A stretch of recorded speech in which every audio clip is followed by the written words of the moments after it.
नमस्कार दोस्तों, Sunday special के एपिसोड में आपका स्वागत है। अब चूँकि संडे स्पेशल का एपिसोड हमारा हमेशा से स्पेशल ही रहा है और हम एक ऐसे स्पेशल मुद्दे को इसमें उठाने की कोशिश करते हैं जो प्रचलित रूप से या कॉमन रूप से दूसरे पत्रकार, यूट्यूबर्स आदि नहीं उठाते हैं। देखिए, आपको याद होगा कि मैंने एक वीडियो बनाया था, ठीक लोकसभा चुनाव के एकदम बाद की बात है, कि भारतीय जनता पार्टी का नया राष्ट्रीय अध्यक्ष चुना जाना है। आप सब लोग जानते हैं कि जेपी नड्डा का कार्यकाल लोकसभा चुनाव तक बढ़ाया गया था। ऑलरेडी उन्हें 4 साल हो चुके थे। तो इस तरीके से ये भी तय था कि लोकसभा चुनाव के बाद भारतीय जनता पार्टी अपने नए अध्यक्ष का चुनाव करेगी। बड़ी ज़ोर शोर से उस समय मुहिम शुरू हुई, कई नाम चले। मैंने एक वीडियो बनाया था कि शिवराज सिंह चौहान, जो मध्य प्रदेश के लंबे समय तक मुख्यमंत्री रहे हैं और बड़े पॉपुलर मुख्यमंत्री रहे हैं, कि उनका नाम चल रहा है बीजेपी के राष्ट्रीय अध्यक्ष के रूप में। लेकिन दोस्तों, उसके बाद जो परिस्थितियां बनी और जो चीज़ें सामने निकल कर आई, उससे इतना स्पष्ट हो गया कि नरेंद्र मोदी और अमित शाह, इन दोनों ने कुछ और ही प्लान किया हुआ है। शिवराज सिंह चौहान को केंद्र में मंत्री बना दिया गया और कृषि मंत्रालय जैसा महत्वपूर्ण विभाग उन्हें सौंप दिया गया। कृषि मंत्रालय जैसा महत्वपूर्ण विभाग उन्हें सौंपे जाने के बाद लोगों में एक अजब सा भाव था।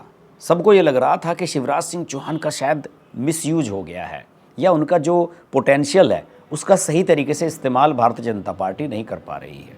लेकिन शिवराज सिंह चौहान ने अपने 8-9 महीने के कार्यकाल में ही ये साबित कर दिया कि वो one of the best agriculture ministers इस देश के साबित होने जा रहे हैं। किसानों के साथ बात कर रहे हैं, नई नई तरह की योजनाएं लेकर आ रहे हैं। उस पर मैंने एक वीडियो बनाया था, आप उसको देख सकते हैं। बहरहाल, मेरा ये मानना था कि शिवराज सिंह चौहान बीजेपी के अध्यक्ष के रूप में भी उपयुक्त होते, लेकिन उसके पीछे थोड़ी सी कॉम्प्लिकेशंस भी थी। आपको याद होगा 2013 में जब प्रधानमंत्री पद के लिए नरेंद्र मोदी का नाम चला था, तो बीजेपी के एक धड़े ने शिवराज सिंह चौहान का नाम भी चलाया था और शिवराज सिंह चौहान को भी पीएम फेस के रूप में देखा जा रहा था। तो कुछ लोगों को लगा कि शायद नरेंद्र मोदी और उनके बीच में एक राइवलरी सी आ गई है। हालांकि जब नरेंद्र मोदी प्रधानमंत्री बने और वो मध्य प्रदेश के मुख्यमंत्री थे, उन्होंने कभी ऐसा फील नहीं होने दिया और अपने लीडर की तरह ही नरेंद्र मोदी का सम्मान भी किया, मान भी किया। लेकिन कहीं से कुछ ऐसा लग रहा था कि शिवराज सिंह चौहान को पार्टी का अध्यक्ष नरेंद्र मोदी और अमित शाह नहीं बनाएंगे, और ऐसा ही हुआ। अब फिर एक बार चर्चा चल रही है। अब चूंकि जेपी नड्डा का कार्यकाल एकदम से लोकसभा चुनाव के बाद इसलिए भी ख़त्म नहीं किया जा सकता था क्योंकि लोकसभा चुनाव के 1 महीने के बाद ही हरियाणा का बड़ा महत्वपूर्ण चुनाव था। बीजेपी को वो चुनाव हर हाल में जीतना था, वहाँ पर हैट्रिक लगानी थी और हैट्रिक वहाँ पर लगी भी। फिर उसके बाद महत्वपूर्ण चुनाव आ गया, अति महत्वपूर्ण चुनाव आ गया महाराष्ट्र का। महाराष्ट्र के चुनाव के समय भी बीजेपी का अध्यक्ष बदले जाने का कोई लॉजिक नहीं था, क्योंकि महाराष्ट्र का जो घटनाक्रम पिछला 4-5 साल का रहा है, उससे डेली की जो रूटीन है उससे वाकिफ़ थे जेपी नड्डा। देवेंद्र फडणवीस ने वहाँ जो भी प्लान किया था उससे लगातार अपडेट होते रहते थे जेपी नड्डा। तो इसी वजह से जेपी नड्डा को अगर हटा दिया जाता और किसी नए को अध्यक्ष बनाया जाता पार्टी का, तो भी सही नहीं बन पाता। शायद यही वजह थी कि जेपी नड्डा को केंद्र में मंत्री भी बनाया गया, लेकिन उन्हें साथ साथ विभाग भी मेंटेन किया गया कि आपको बीजेपी का अध्यक्ष पद भी देखना है, और इस तरह से वो बीजेपी के अध्यक्ष अभी तक बने हुए हैं। लेकिन पिछले 2-3 दिनों की जो उनकी एक्टिविटीज़ हैं वो कुछ अलग तरह की नज़र आ रही हैं। अभी 3-4 दिन पहले वो उड़ीसा के 2 दिन के टूर पर थे। वहाँ पर उन्होंने पुरी में जो जगन्नाथ का मंदिर है, भगवान जगन्नाथ का मंदिर है, वहाँ पर दर्शन किए। फिर उसके बाद वो जम्मू कश्मीर आए, माता वैष्णो देवी के दर्शन किए, पत्नी के साथ गए वहाँ पर। उसकी तस्वीरें भी सोशल मीडिया पर काफ़ी वायरल हो रही हैं। फिर कल उन्होंने जम्मू कश्मीर में जो निर्वाचित विधायक हैं उनकी ट्रेनिंग दी जा रही है।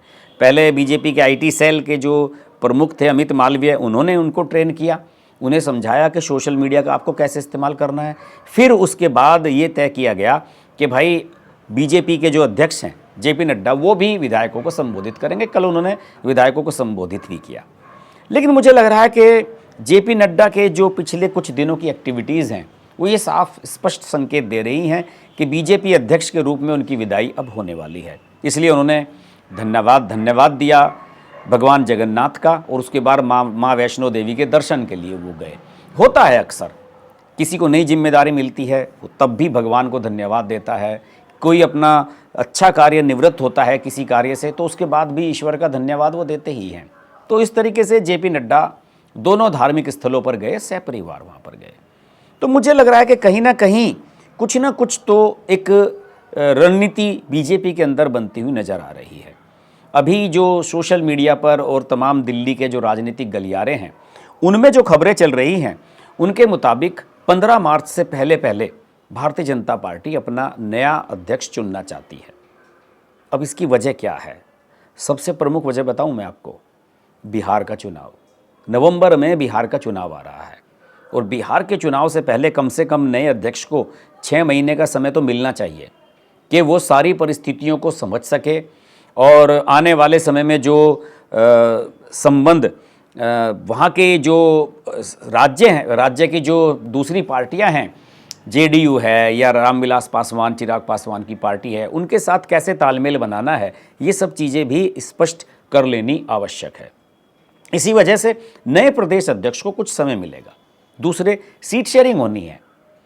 जो बिहार का चुनाव है उसमें जेडीयू के साथ सीट शेयरिंग अवश्य होनी है। हालांकि अभी तक तो चर्चाएं ये हैं कि 3 सीटें जेडीयू अधिक लड़ेगी। 97 सीटों पर जेडीयू लड़ेगी और 94 सीटों पर बीजेपी लड़ेगी। लेकिन हो सकता है कि इसमें बदलाव भी हो। और भारतीय जनता पार्टी बड़ी डेस्परेट है कि बिहार में किसी भी तरीके से हमें नंबर 1 बनना है। तो वो नंबर 1 बनने के लिए ये कोशिश करती रहती है कि किसी भी तरीके से ज़्यादा सीटें लड़ी जाएं। लेकिन अभी जो परिस्थिति नज़र आ रही है बिहार को लेकर, मुझे लगता नहीं कि वहाँ बीजेपी जेडीयू से ज़्यादा सीटों पर चुनाव लड़ पाएगी। वहाँ सेकंड नंबर पर ही उसको रहना होगा, भले ही जेडीयू के विधायक कम जीत कर आएँ और बीजेपी के विधायक ज़्यादा जीत जाएँ।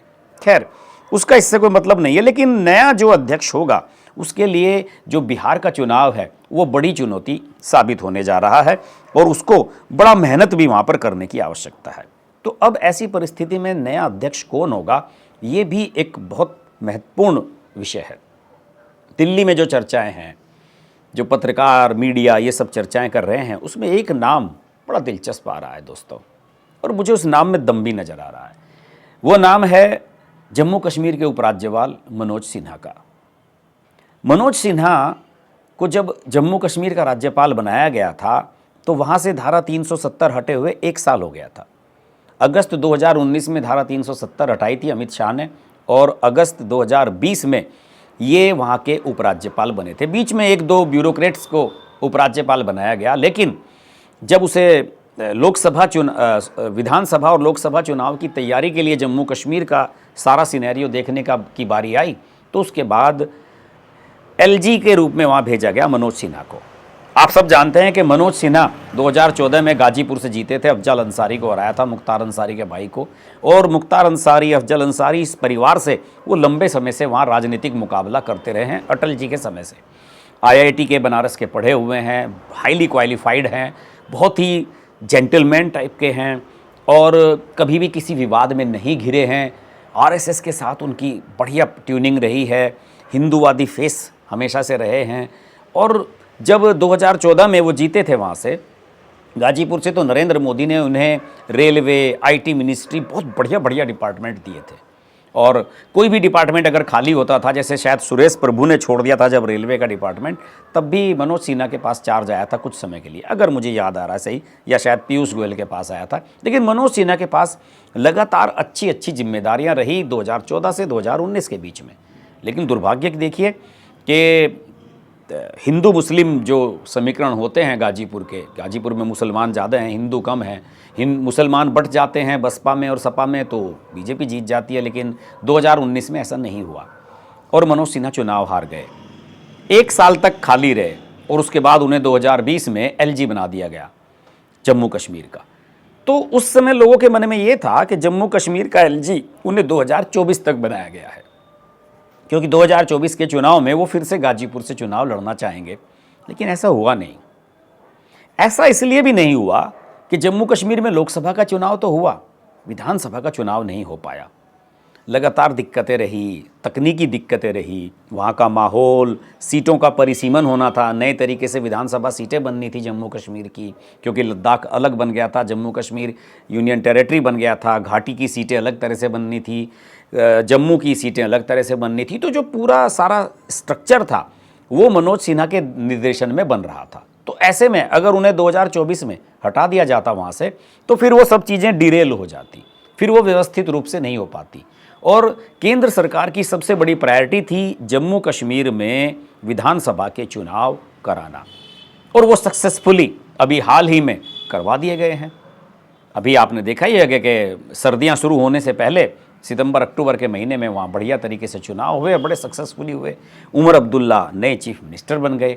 तो अब मुझे लगता है कि जम्मू कश्मीर का मामला जो है वो सेटल हो चुका है।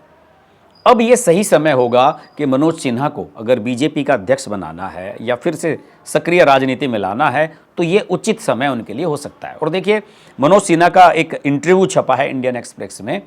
उन्होंने उसमें ये कहा है, कल से यानी कि सोमवार से विधानसभा का बजट सेशन शुरू हो रहा है, और ये जम्मू कश्मीर का जो नई सरकार बनी है उसका पहला बजट सेशन है, बड़ा महत्वपूर्ण है।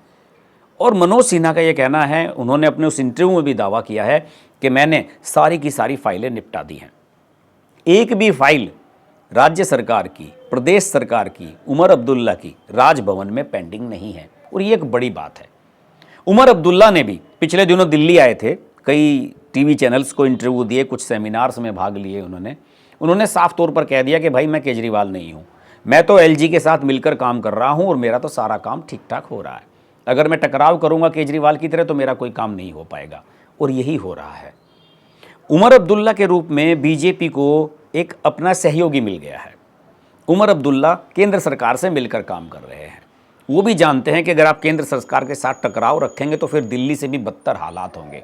दिल्ली के से ज़्यादा बदतर हालात जम्मू कश्मीर के हो सकते हैं। मिलिटेंसी फिर से सक्रिय हो सकती है, आतंकवादी फिर से सक्रिय हो सकते हैं, गतिविधियां बढ़ सकती हैं जिन पर अभी नियंत्रण लगा हुआ है।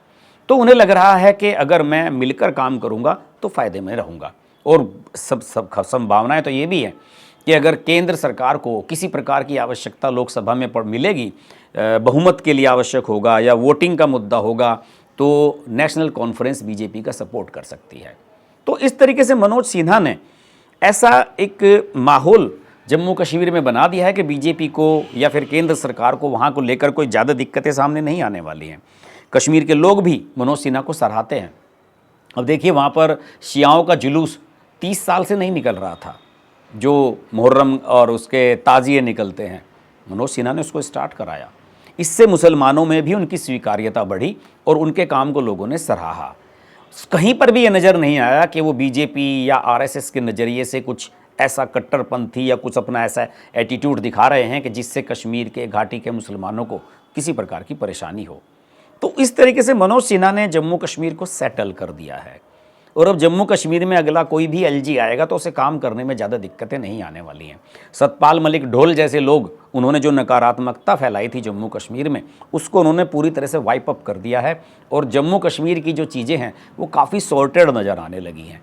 तो इसलिए मेरा मानना है दोस्तों कि अगर मनोज सिन्हा को इस समय बीजेपी का अध्यक्ष बनाया जाता है तो ये उचित समय हो सकता है। और दूसरी सबसे महत्वपूर्ण बात, अभी लोकसभा चुनाव में बीजेपी को उत्तर प्रदेश में बड़ा झटका लगा। समाजवादी पार्टी की 37 सीटें आए, बीजेपी की 33 सीटें रह गई।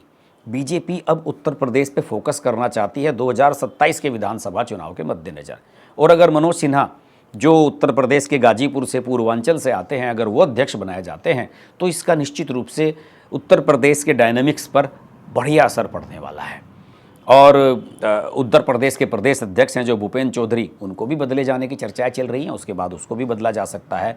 और नए अध्यक्ष अगर बनते हैं मनोज सिन्हा, तो उत्तर प्रदेश का जो विधानसभा चुनाव है 2027 का, वो उन्हीं के नेतृत्व में लड़ा जाएगा, और इसका पॉजिटिव असर वहाँ पर पड़ता हुआ मुझे अभी से नज़र आ रहा है। तो फिर मुझे लग रहा है कि दोस्तों, तमाम समीकरण और जो प्रक्रियाएँ हैं और जो हालात हैं वो मनोज सिन्हा के बीजेपी अध्यक्ष बनने के अनुकूल पूरी तरह से मुझे इस समय नज़र आ रहे हैं।